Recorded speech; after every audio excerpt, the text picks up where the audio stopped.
Hey everybody, so this is a little update on the foyer floor. We're starting with that to get the floor prepped.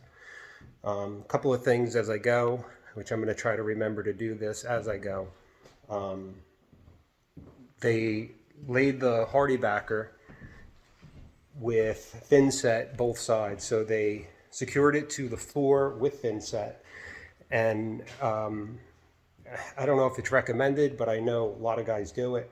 I personally have never done it for the fact of you don't put plywood, you don't use plywood underneath tile because tile does not expand and contract at the same rate as ceramic or porcelain or whatever type of tile.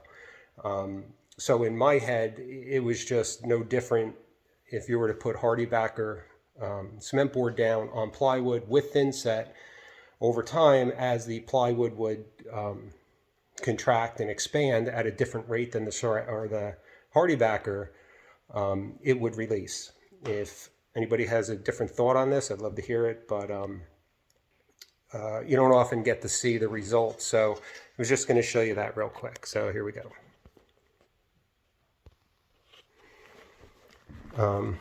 Don't mind the holes. That was an ambitious friend trying to help out.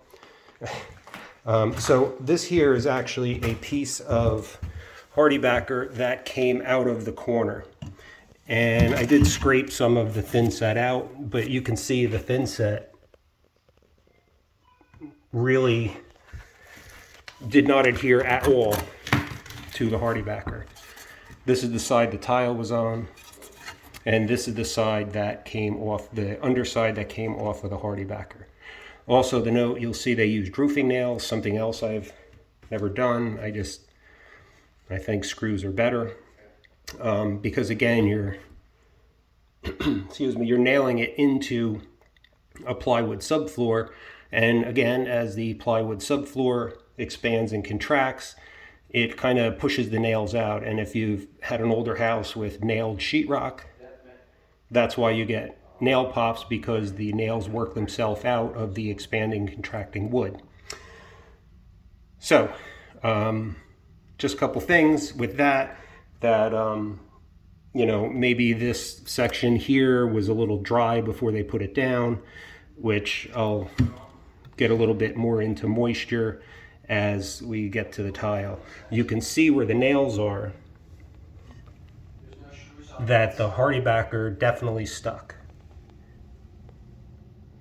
You can see just about everywhere there was a nail that the hardy backer stuck. And here you can see that the thin set stuck to the hardy backer, and when I pulled it up, it pulled it off of the floor. Okay, so anyway, just another thing real quick. I'm just going to bang the floor. So as I'm going through this, again, my client wants things done the best they can be. So as I'm just trying to chip stuff away, you can see the bounce in the floor.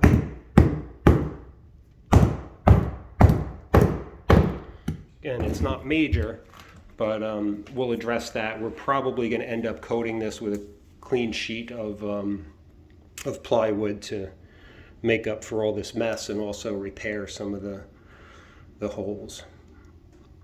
All right, thanks for tuning in, and if you haven't, please subscribe. This project's going to be a bunch of videos, all kinds of stuff. And as a prelude, there we go. The chimney stone, if you've seen that, is now taken down, which also exposed some rot. All right, cool. Thanks a lot. Have a great day.